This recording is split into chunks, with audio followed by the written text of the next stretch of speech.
should be loading.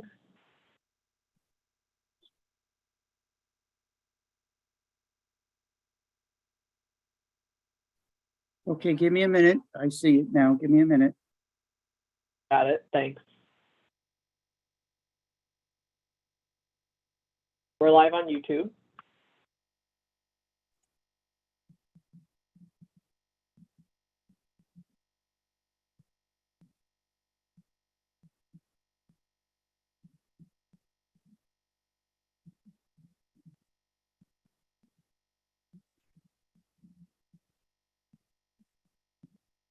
Okay, we're live on the website.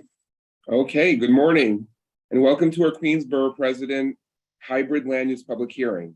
This hearing is taking place both in person in the Borough President's Conference Room at 12055 Queens Boulevard in Kew Gardens, and on our website at www.queensbp.org.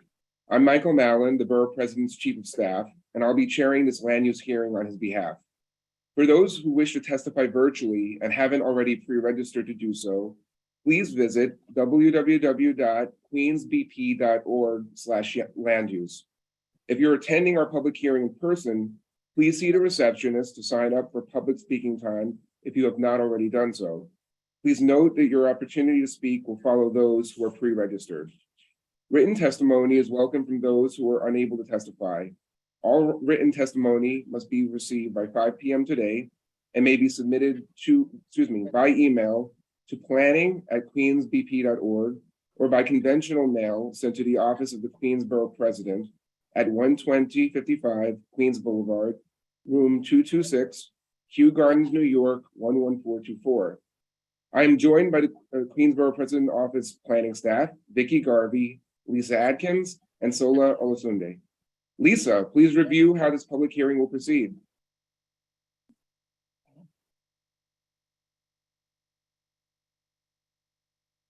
The public hearing shall be conducted in the following manner.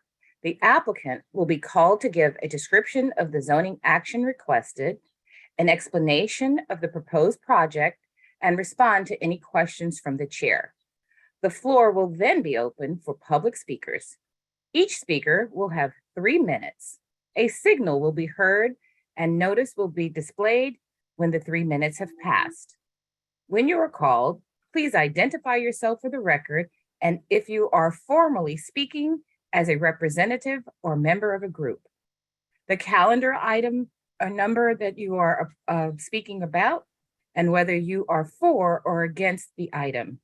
Then you may begin your testimony. At the discretion of the chair, if there are a large number of speakers on any particular item, it may be put on second call. Speakers for and against that item may also be called to testify in an alternating basis. Please note that if you are testifying virtually, you must keep your camera on during the testimony and display your name accurately on Zoom. If at any point you have any technical issues, please let our planning staff know in the chat and we will assist you. Thank you for your cooperation. Thank you, Lisa. You have all just been advised on the proceedings of this hearing and how it will be conducted.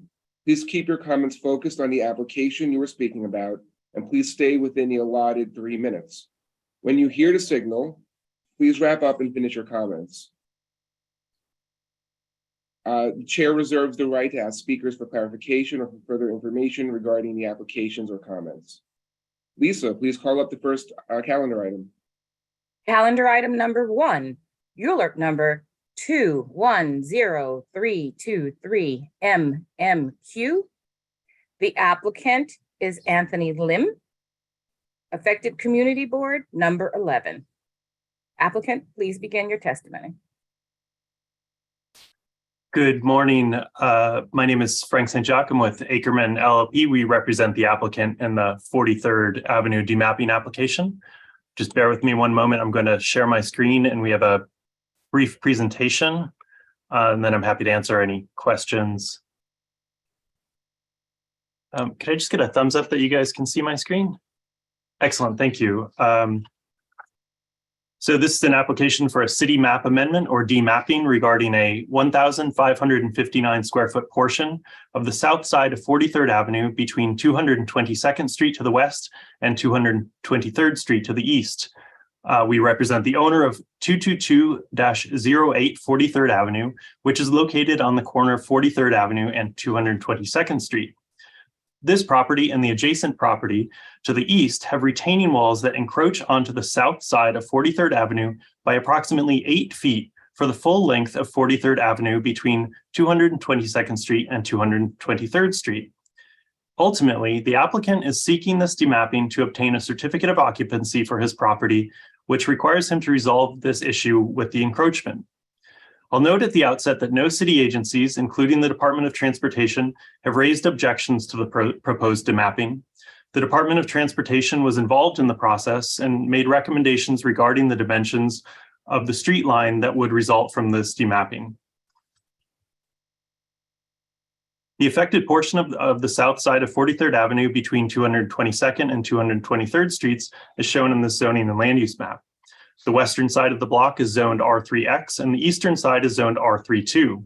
The area is located 1 block north of Northern Boulevard, 1 block south of the Long Island Railroad tracks, and 1 block west of the Cross Island Parkway. The surrounding area is primarily low-density residential with commercial uses located along Northern Boulevard. This survey provides some additional detail and shows the affected portion of 43rd Avenue, highlighted in yellow, in the context of the surrounding area. 43rd Avenue is a two-way eastbound-westbound mapped street, and the portion of 43rd Avenue between 222nd Street and 223rd Street has a 30-foot wide roadway with 1 lane of traffic in each direction and parallel parking along both curbs. Beyond the travel lane, the sidewalk and landscape portion of 43rd Avenue has a width varying between approximately 26 feet to the west and 13.5 feet to the east. The portion of 43rd Avenue proposed to be demapped again is approximately 1,559 square feet. Half of this area proposed to be demapped is adjacent to the applicant's property on the left-hand side of the screen at 222-08 43rd Avenue. This property is a 3,100 square foot lot improved with a 2-story, 2-family residential building built in 2005. The applicant has not been able to obtain a certificate of occupancy with the Department of Buildings due in part to the retaining wall that encroaches onto 43rd Avenue. The other half proposed to be demapped is adjacent to the neighboring property at 4302 223rd Street. It's a 3,040 square foot lot improved with a 2-story, 3-family residential building constructed in 1965. This property also has a retaining wall that encroaches onto 43rd Street. Again, that portion, the encroaching portion is shown highlighted in yellow here. This is an aerial view with the area proposed to be demapped, also highlighted in yellow.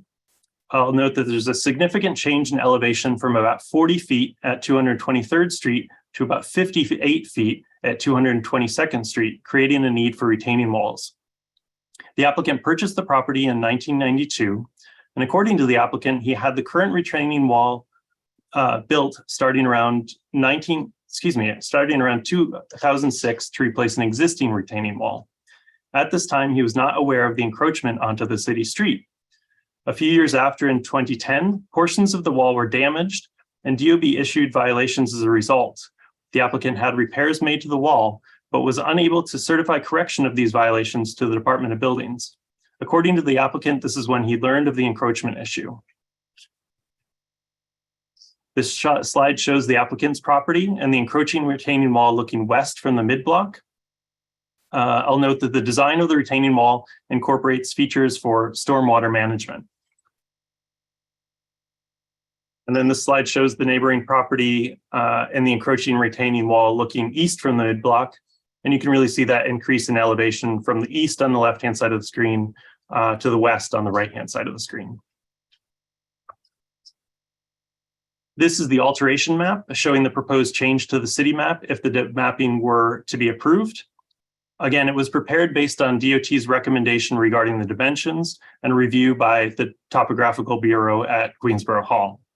The current street line of 43rd Avenue would move north by approximately 8 feet for the width of the block, the full 190-foot length, to take in an area where the retaining walls encroach on the south side of 43rd Avenue. And finally, this detail of the alteration map from the previous slide shows the enlarged dimensions of approximately 8 feet in width, again, running that full 190-foot length of 43rd Avenue between 222nd Street and 223rd Street. That concludes my presentation, and I'm happy to answer any questions. Thank you.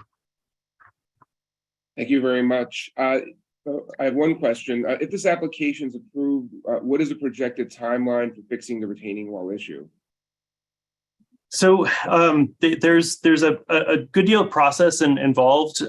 Essentially, were the mapping to be approved, the applicant would have to acquire or purchase the DMAP portion from the city. And so it takes time for there to be an assessment by the Department of Citywide Administrative Services. I'd say, somewhere between, my best guess is 18 months and 2 years or so. So there is still some time involved for this to be demapped. Okay, thank you for that response. At this time, I'll ask my team, do we have anybody who signed up for public testimony? Yes, we do. I'm going to go ahead and promote George Malhestas. Sorry for the pronunciation. Okay, if you could unmute yourself, George, and state your name for the record and begin your testimony.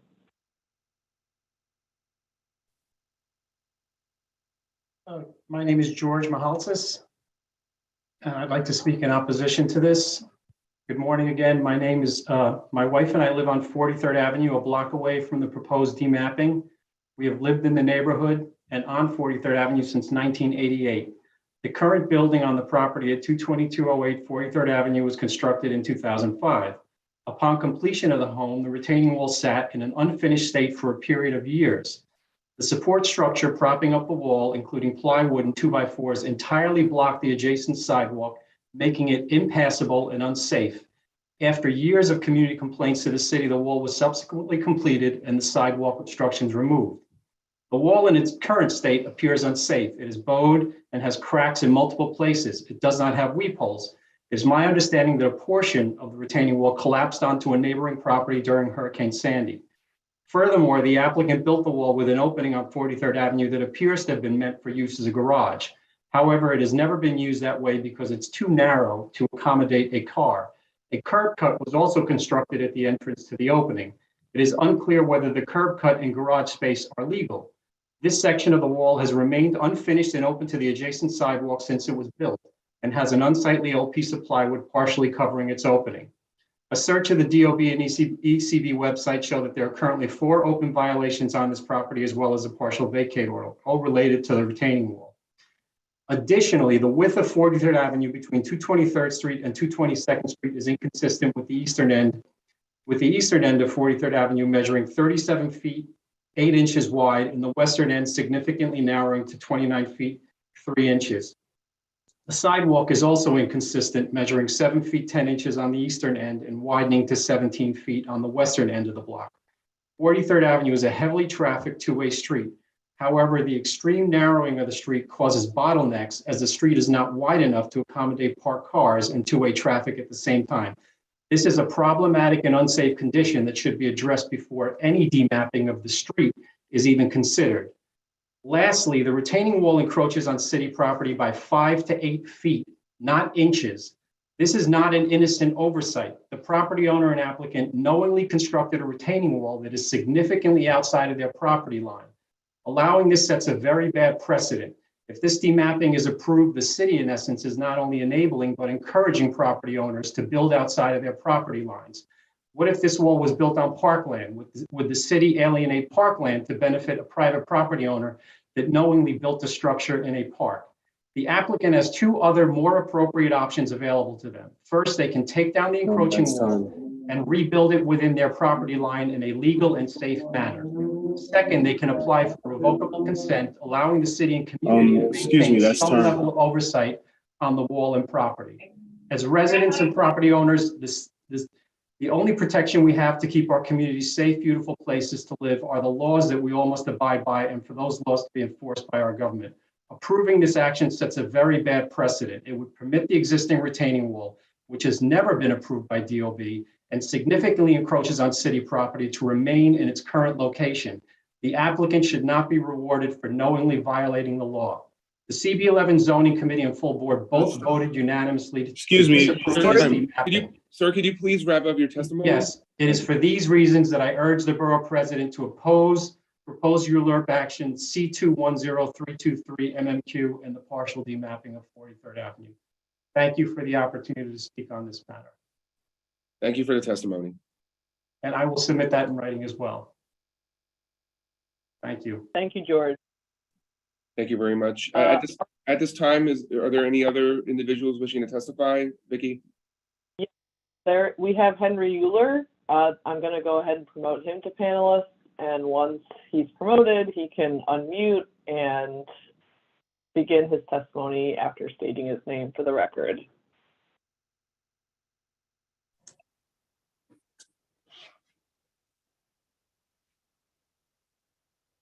Okay, Henry, Hello? you may begin. Okay, thank you very much. My name is Henry Euler. I'm a member of Community Board 11. I'm here not representing the Community Board today. I'm here as a public citizen. I went to the Community Board Zoning Committee meeting on February 16th and also the full board meeting on March 6th. I also inspected the site prior to when these meetings occurred. I was quite surprised when I heard about what was going on at this particular site. There's been a history of bad things happening with this retaining wall. It doesn't seem to be safe from what I've been hearing. And I'm very concerned about it for the safety of the neighbors in the area. 43rd Avenue is a street that goes through this particular area. It's on a hill and it's very narrow at this point. And so cars park on both sides of 43rd Avenue. So when cars go east, the cars that are attempting to go west have to stop. Only one car can get through at a time.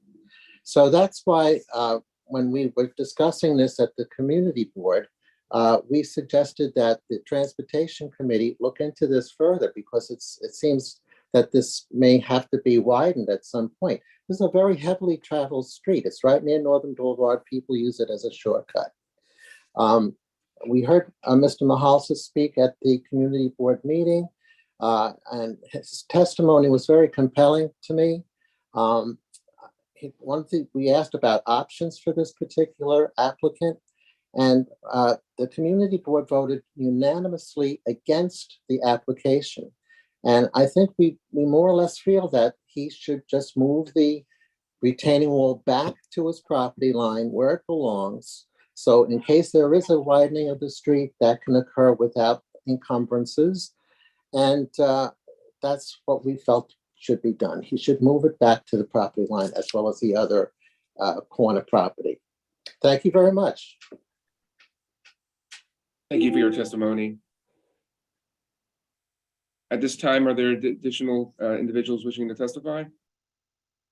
Those were the two folks signed up to speak on this item, so we can move on. Thank you very much. Elisa, please call the second calendar item. Calendar item number 2, ULURP number 220218ZMQ. The applicant is Prince Street 606 LLC, affected community board number 11. Applicant, please begin. Good morning, Richard Lobel of Sheldon Lobel PC for the applicant. Thank you for hearing us today. We are here to present on the 18910 Northern Boulevard rezoning. In addition to the applicant, Amanda Iannotti from my office is also in attendance, as is Kevin Williams from Equity Environmental. Next slide. So this rezoning is a very straightforward rezoning. It is merely to add a commercial overlay onto a block frontage, which right now, with the exception of the subject lot, is entirely commercial. So this application would add a commercial overlay to all or portions of 7 lots. It would be a C2 commercial overlay, which already exists for roughly 20 blocks to the east of this site. And this would facilitate the redevelopment of this site with a proposed three-story building, which would house a retail use on the ground floor, an office use on the second floor, and community facility use on the third floor. The building would be roughly 14,800 square feet. This would also allow for existing non-conforming commercial uses, which we will review, to become conforming and thus being legitimized under the zoning resolution. Next slide. So the building at the site would be 3 stories plus a cellar. Again, the building is roughly 14,800 square feet with 4,400 square feet of retail space on the ground floor and 5,200 square feet on the second and third floors being commercial office and community facility space. The building would have a 10-foot front yard, a total height of 40 feet, and parking for 35 cars in the cellar, 29 spaces, and ground floor 6 spaces. Notably, this would not change the underlying R32 zoning district. That would remain. So the height and bulk of the building remains essentially the same. This is essentially a rezoning to allow for this use, which again, as we'll review, is prevalent in the area. Next slide. So this is the zoning map, obviously difficult to read, but we'll go in a few slides. We'll look at the area map, but you can see even from this zoning map, the blocks to the east of the site, which maintains C2 overlays. The existing zoning on the site is a creature of the of 1961 and the 61 zoning resolution. So it really is somewhat outdated to not have an overlay on this particular block, as we will see in the next couple of slides. The next slide shows a tax map. The development site is highlighted in red. The remaining sites within the dotted lines, all of those 6 blocks have commercial uses on them. So again, we're merely allowing the zoning map here to reflect what's already on the ground. The next slide is the area map, again, illustrating well why this is a rezoning which is important for the context of the area. Those red and pinkish colorations are commercial uses. So you can see, as anyone who knows this block and the surrounding area, that you've got a number of commercial establishments in the area, and it's the flavor here is commercial, as was noted by several members of the community board. In addition, there are 3-story buildings within the area. As I said, the R32 zoning, the basic zoning underlying district remains the same, which would allow for this height. Across the street, you may see in a pinkish color, there's a 3-story medical office building. So this is not a height which is non-contextual with the area. Next slide. The next slide and the slides which follow that show pictures of the area. Again, this is the subject block.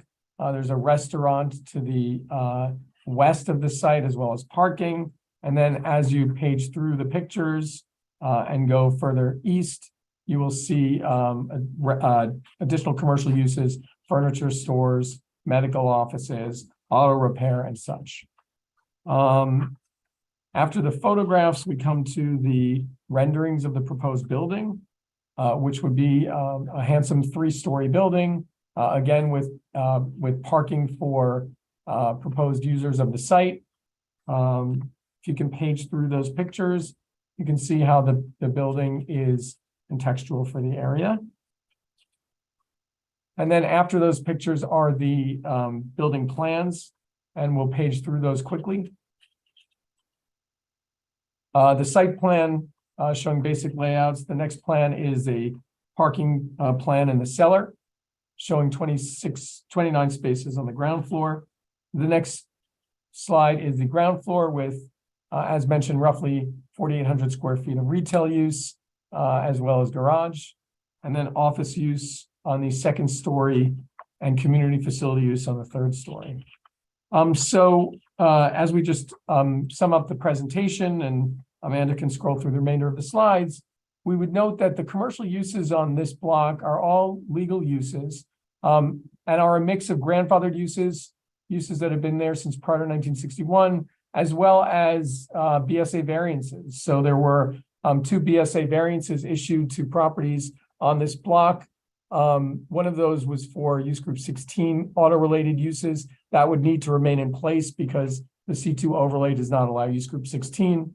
But we would merely note that there was a discussion at the community board regarding why this property would not merely go in for a variance. Well, that's actually a burden on an applicant to go in for a variance and make the necessary technical findings. We don't even think that the findings would be satisfied here. There's a different rationale really, which applies for sites that receive a BSA variance versus ones that are able to successfully receive a rezoning. BSA variances are predicated on financial hardship, on the fact that there is uniqueness to the property, and this uniqueness gives rise to challenges in using the property as of right. That's not the allegation here. What we are saying is that the rezoning here is important for context, that the office and retail use proposed at the site is within the context of the surrounding area. And again, as was stated at the community board, we often look at conformance analyses before we take on a rezoning. We look at the area of the rezoning, and we say, okay, before this rezoning, how many of those properties conformed to the zoning district in which they are, and how many did not? And so when you look at the properties outside of the subject site, this block front that's being rezoned before this rezoning has a conformance of 0%. Not one of these buildings complies with the use provisions of the subject R32. After this rezoning, when a C23 overlay is provided, the conformance would be 100%. That now all of the properties would now be in conformance with the zoning map. And that is what we view as the hallmark of a meritorious rezoning. And we're supported by certain members of the community board in that. And we are hopeful that the Queensborough president will see the logic to this as well. And with that, the entire applicant team is happy to answer any questions. Thank you very much. So what are your MWBE and local hiring goals? Yeah, so we understand this question is frequently posed at the Queensborough president's office. The application itself is rather small in terms of the size of the subject building being only roughly 14,000 square feet. But to the extent that it is required or requested, we would make an effort to satisfy minimum requirements as have been set forth by the Queensborough president's office, and would be happy to check in with the QBPO with regards to maintaining those standards. Okay, thank you for your response. One additional question. Can someone on the applicant team speak to the shadows that may or may not be cast onto adjacent properties from the proposed development? Sure, I would defer to Kevin Williams of GZA, who may be able to answer that more easily than I. Kevin, are you available? Yes, I'm available. So at only 3 stories, it doesn't cast significant shadows, and I would note that the properties to the north, that the building is set back, or sorry, is fronts the lot line, and that there's a setback to those residential areas. So any shadow that would be cast to the north would be very, very minimal. And I do have shadow analysis in the environmental assessment if you desire to refer to it, but it's certainly no impact from that on residential uses. And I don't even think a large portion of these residential properties are even within the shadow area cast. So give me a moment to pull up actually it falls below 50 feet is the limit to have to do a shadow study under city environmental quality review. But based on our experience in literally doing hundreds of shadow studies, that the shadows cast from this building would be minimal to residential areas.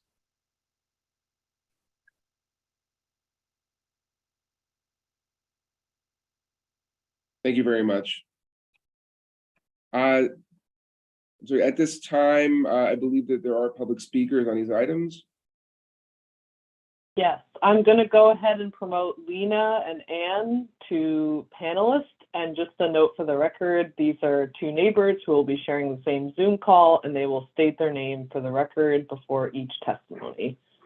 So please accept the promotion to panelists and begin when you are ready.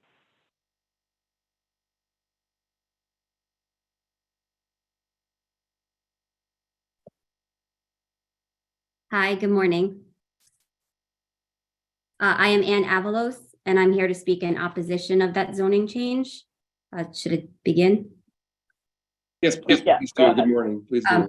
I am here to speak in opposition of the proposed zoning change to establish a C2-3 commercial overlay on the south side of Northern Boulevard between 189th and 192nd Street. If approved, any building adhering to the new overlay could be built without public review, in addition to the development plans already submitted. I have lived in this community my entire life, the fourth generation of Italian-American immigrants. I live in the same house that was built in 1936 by my great-grandfather, on the same block that he laid the foundations for every other house. It is our home and all the other homes behind this stretch of Northern that will be directly impacted by these zoning changes. In the 87 years our family has been here, we have seen our community grow and expand, constantly changing and evolving. We have embraced these new developments and reminisced on the ever-changing landscape of our community. However, not all changes have a positive impact. The proposed new structure and the potential for future buildings to go up without community approval will forever change the daily lives of the 22 families who reside behind them.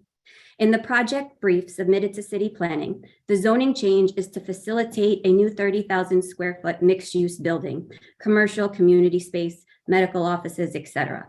Currently, this section has 6 open businesses, half of which are already medical facilities. There are 2 current vacant spaces available for rent, one over 23,000 square feet alone. These businesses advertise parking for their patrons in a lot directly next to the proposed building site. However, the rezoning does not require that lot to be kept, and plans could be changed at their leisure, in addition to the C23 zoning requiring substantially less parking, a point I am sure Prince Street LLC is aware of. This section of Northern and the surrounding few miles have no parking from 4 to 7, Monday through Friday, and all but one of these businesses operate during those times. Now, as a lifelong Queens resident, the struggle for parking is real, but we all manage. But what is the life expectancy of a free parking lot that would be of more value as another retail location requiring less parking in its place? And the incentive parking each business on that block advertises to frequent their establishments will be gone. Please note, directly across the street from this location, a brand new 11,000 square foot medical center with multiple available vacancies are currently for rent. These facts I am pointing out are to not limit or impede the growth of our community. However, there are already existing real issues with the businesses residing in this area. If you were to take a walk around this block, you would see it littered with surgical gloves, disposable masks, none of which are cleaned up by the tenants, but by the residents who reside in those yards they litter. Time is complete. Please wrap up. Thank you. In my opposition to this rezoning is not to minimize the necessity for community development, but to not trivialize the needs of the members who call this community home. One of the novelties of Queens is turning a corner from a commercial area and you're in a neighborhood, a community, and someone's home. Thank you. Thank you for your testimony. Okay, Lena, whenever you're ready, just please state your name for the record and begin your testimony. My name is Lena Brackness. Good morning, Lena. You may begin. Good morning, ladies and gentlemen. My name is Lena Brackness, and I'm 9 years old. I moved to 192nd Street near Northern Boulevard almost 8 years ago. My family came here from Astoria because they wanted my sister and I to grow up in a suburban community. You know, with the backyard and trees and a place where it's safe to play outside. We used to live in Astoria, which had many 3-story buildings and higher. The people there were nice, but it was very crowded. My mom and dad don't want our neighborhood, especially where we live, to become zoned for 3+ story buildings. And why? Because it will be really congested and the privacy and safety my parents wanted for us will be gone. Just last year, when we had to say goodbye to our neighbor, Mrs. Mickey, we didn't know we'd have to say goodbye to the peaches she gave us in her garden, or that sunshine that filled her backyard, now blocked by a fence and a big, brand new house that still sits empty 12 months later. Right now, my sister and I can ride our bikes on the sidewalk. We enjoy seeing other neighbors who all live in 1- and 2-story homes, right down the block from Northern Boulevard. This is a neighborhood, our neighborhood, and although you can say, the more the merrier, the safe, peaceful community my parents were so happy for us to become a part of, I'm afraid will start to disappear. This zoning change takes away our community voice, and we will be at the mercy of those who see our neighborhood for profit and not the place we call home. Businesses come and go, but we are here to stay. So when it comes time to vote, please don't take away all the reasons we moved to Auburndale away. Thank you. Thank you for your testimony. You're welcome. Okay, so I'm going to go ahead and promote Henry Euler, who will speak on this item in just a moment. Thank you, Vicki.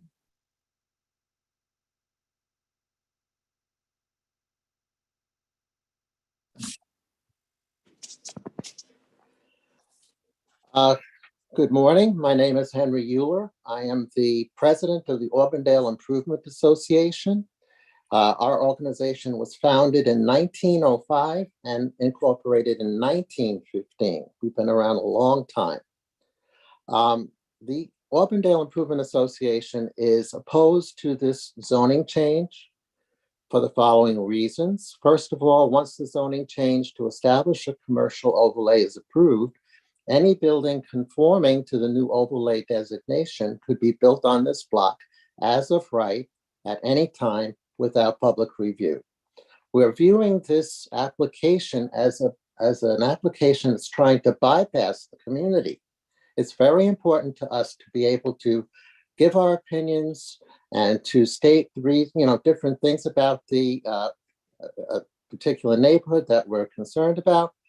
And we feel that the best way for this business to go about coming in is to go for a variance. A lot of the businesses along this stretch of Northern Boulevard are on variances, and it gives us an opportunity to talk about the business and things that may need to be improved or things that are good about the business as well.